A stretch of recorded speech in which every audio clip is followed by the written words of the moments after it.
میری معزز ماں اور بہنوں، السلام علیکم ورحمۃ اللہ وبرکاتہ۔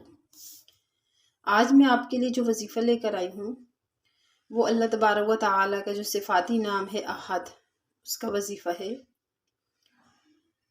تو ہر کسی کے دل میں یہ خواہش ہوتی ہے کہ اللہ ہمارا خاتمہ ایمان پر فرمانا، یعنی ایمان پر ہمارا خاتمہ ہو۔ میری یا آپ کی سب کی یہ خواہش ہے۔ تو اگر ہم ہر روز 41 بار یا احد پڑھیں گے تو انشاءاللہ ایمان پر خاتمہ ہوگا۔ یعنی یا احد 41 بار پڑھنے سے انسان کو موت کی تیاری کرنے کی توفیق ملتی ہے، اور جب اسے موت کی تیاری کرنے کی توفیق مل جائے گی تو پھر وہ ہر وقت اپنی موت کے لیے تیار رہے گا، استغفار کرتا رہے گا اور نیک اعمال کرتا رہے گا، تو یوں اس کا خاتمہ جو ہے وہ ایمان پر ہوگا۔ اور اس کے علاوہ ہر روز یا احد کا وظیفہ کرنے سے اللہ تبارک و تعالیٰ اس بندے پر اپنی خاص رحمت، محبت اور عنایت فرماتے ہیں۔